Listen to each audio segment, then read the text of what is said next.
Le philosophe grec Aristote a affirmé que tous les êtres humains, par nature, désirent connaître.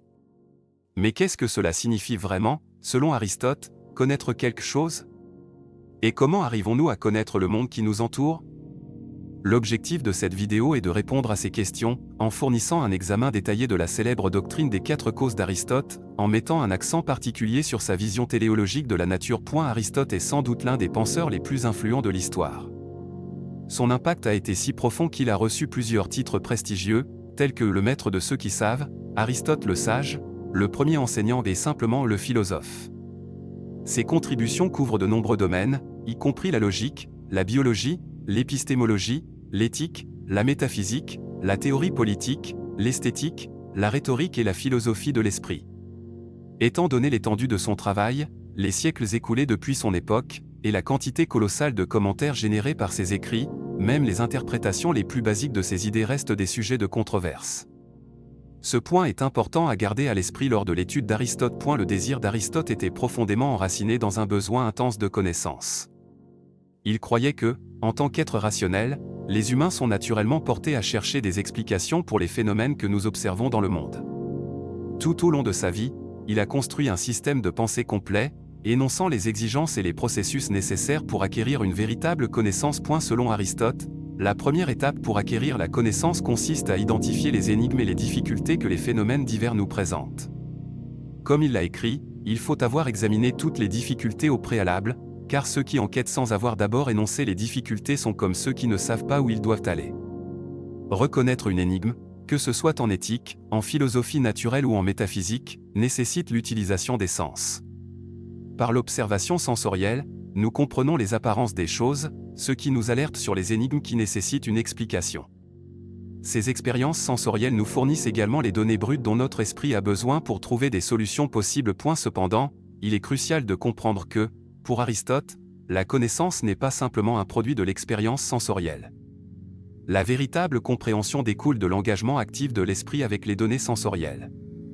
En plus d'examiner les apparences, Aristote attachait une grande valeur à l'exploration de la doxa, un terme grec qui se traduit par croyance crédible ou opinion réputée. Une grande partie de l'écriture d'Aristote consiste à critiquer et examiner les points de vue d'autres philosophes, comme Platon et les présocratiques. Cependant, pour Aristote, les apparences et la doxa ne sont que des points de départ dans la quête de la connaissance profonde. Comme il l'a écrit dans la physique, dans la quête de la vérité, le processus naturel est de commencer par les choses qui nous sont les plus connaissables et évidentes, puis de progresser vers celles qui sont plus claires et plus connaissables par nature.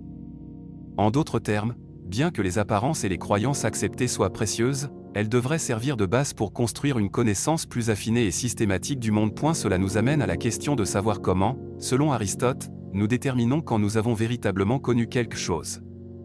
Comment savoir si nous avons trouvé une explication suffisante, ou si une enquête supplémentaire est nécessaire? Pour Aristote, une explication correcte doit satisfaire ce qui est maintenant connu sous le nom des 4 causes ou une doctrine qui est l'un des aspects les plus importants et influents de sa philosophie. Cette doctrine joue un rôle crucial dans une grande partie de sa pensée. L'une des principales sources de confusion autour de cette doctrine réside dans l'utilisation du mot cause. Comme le fait remarquer le philosophe du XXe siècle John Lloyd Acril, il serait plus précis de la désigner comme une doctrine des 4 pourquoi, car Aristote distingue différents types de réponses à la question pourquoi quelque chose se produit. Par conséquent, les 4 soi-disant causes sont en réalité des types de facteurs explicatifs, et Aristote suggère qu'une pleine compréhension de quelque chose nécessite un examen de toutes les 4 points. Alors, quelles sont ces 4 causes qu'Aristote a identifiées comme nécessaires pour une connaissance appropriée? La plus basique des 4 est la cause matérielle, qui consiste à comprendre de quoi quelque chose est fait ou, comme le disait Aristote, ce dont une chose vient à être et qui persiste. En plus de connaître le matériau de quelque chose, Aristote croyait que la compréhension nécessite également d'identifier la forme ou la structure de ce matériau ou le modèle ou le plan que le matériau prend en devenant un objet spécifique. C'est ce qu'Aristote appelait la cause formelle. Vient ensuite la cause efficiente, qui consiste à identifier l'agent ou l'entité responsable de la transformation du matériau en une forme particulière. Enfin, il y a la cause finale, qui demande quel est le but ou la fonction de cette chose, ou, comme le disait Aristote, ce pourquoi une chose est faite. Pour clarifier cette doctrine, Aristote utilisait souvent l'exemple d'une statue dans la physique.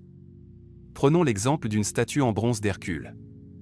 La cause matérielle serait le bronze, la cause formelle serait la forme de la statue ou la forme du corps d'Hercule ou la cause efficiente serait le sculpteur, la personne qui a modelé le bronze, et la cause finale serait le but de la statue. Dans notre exemple, la cause finale pourrait être d'honorer Hercule. Selon Aristote, comprendre ces 4 causes nous donnerait une compréhension complète et correcte de la statue. Parmi ces 4 causes, la cause finale a été l'objet de nombreuses controverses, notamment lorsqu'elle est appliquée aux phénomènes naturels. Pour les artefacts ou objets fabriqués par l'homme, comme un marteau ou un instrument de musique, identifier la cause finale est relativement simple. Nous pouvons indiquer le but pour lequel ces objets ont été conçus, souvent parce que les humains les créent intentionnellement dans un but précis. Mais Aristote n'a pas appliqué le concept de cause finale uniquement aux artefacts, il croyait aussi qu'elles agissent dans la nature. Il voyait un but non seulement dans les objets créés par l'homme, mais aussi dans les organismes naturels, comme les plantes et les animaux, ainsi que leurs parties, comme le foie, les dents ou les poumons. Cette croyance est au cœur de ce qu'on appelle la vision téléologique de la nature d'Aristote, dérivée du mot grec télo, signifiant fin ou but.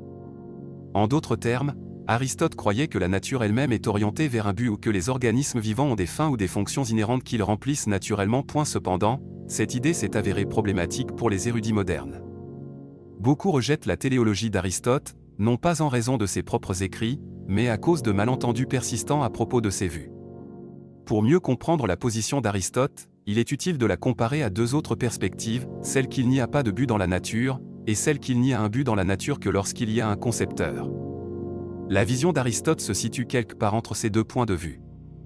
Il croyait que le but existe dans la nature, mais il nie explicitement qu'il y ait un artisan divin ou un concepteur extérieur qui donne à la nature son but, comme les humains le font avec les artefacts. Comme Aristote l'a écrit dans la physique, il est absurde de penser que le but est absent simplement parce que nous n'observons pas un agent qui délibère pour concevoir le monde. Le savant allemand du XIXe siècle, Edward Zeller, a bien résumé cela: la caractéristique la plus importante de la téléologie aristotélicienne est qu'elle n'est ni anthropocentrique, ni le résultat d'un créateur divin extérieur au monde, mais qu'elle est toujours immanente dans la nature. Que signifie pour les causes finales d'être immanente dans la nature? Bien qu'il n'y ait pas d'interprétation universellement acceptée, une suggestion courante est qu'il faut comprendre la relation étroite entre la cause finale et la cause formelle. Comme Aristote l'a dit, puisque la nature est double comme matière et comme forme est la fin, et puisque toutes les autres choses sont pour la fin, la forme doit être la cause au sens de ce pourquoi . La vision téléologique d'Aristote a été partiellement développée en réponse à la vision mécaniste de la nature de ses prédécesseurs présocratiques. Cette vision, qui est devenue plus tard la base de la science moderne, soutient que les phénomènes physiques, y compris les êtres vivants, sont réductibles à des interactions aveugles et dénuées de sens des atomes. En revanche, la téléologie d'Aristote pose que la finalité est inhérente à la nature elle-même, et que les entités qui composent le monde ont un but interne. Et la notion de causalité d'Aristote, selon laquelle l'ensemble détermine le comportement des parties, est exemplifiée par son idée de la cause formelle.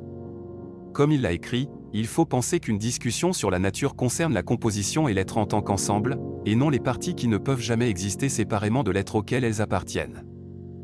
Jonathan Lear, dans son livre Aristote, Le désir de comprendre, explique que la vision des causes finales d'Aristote nécessite que la fin gouverne le processus de sa réalisation. Ce n'est pas la fin elle-même qui est active dès le départ, mais la forme dirige le processus de développement de la potentialité à l'actualité. Bien que l'idée que les causes finales et formelles soient intimement liées ne soit pas universellement acceptée, c'est l'une des interprétations les plus promues. Les philosophes continuent de débattre des détails de la téléologie d'Aristote. Ce qu'il faut retenir, c'est qu'Aristote voyait les causes finales en action aussi bien dans les parties individuelles des organismes que dans l'organisme dans son ensemble. Ces causes finales étaient inhérentes à la nature, non pas le résultat d'un artisan divin. Et il est intéressant de noter que la vision téléologique d'Aristote connaît un renouveau discret ces dernières années, notamment dans des domaines comme la robotique. Certains estiment que la quête de robots autonomes capables d'action dirigée et purposive ne peut être réalisée sous une vision du monde purement mécaniste. Enfin, nous ne devons pas négliger l'intuition d'Aristote selon laquelle les humains sont naturellement enclins à rechercher la connaissance. Bien au-delà d'un simple désir de comprendre le monde, Aristote croyait que l'exercice de la raison pouvait conduire les humains à transcender leur existence mortelle et à s'engager avec quelque chose de divin. Comme il l'a écrit, ce n'est pas en raison de son humanité seule qu'une personne mène une vie de contemplation, mais en raison de la présence de quelque chose de divin en elle. Si l'intellect est divin, alors la vie menée selon lui est divine, surpassant les limites de l'existence humaine. Nous ne devons pas suivre ceux qui nous conseillent, en tant qu'êtres humains, de nous concentrer uniquement sur des préoccupations humaines ou sur les aspects éphémères de la vie. Au contraire, nous devons nous efforcer, autant que possible, de nous rendre immortels, en exerçant tous nos efforts pour vivre en accord avec la meilleure partie de nous-mêmes. Car même si cet aspect divin en nous est petit par nature, sa valeur, sa puissance et son importance surpassent tout le reste.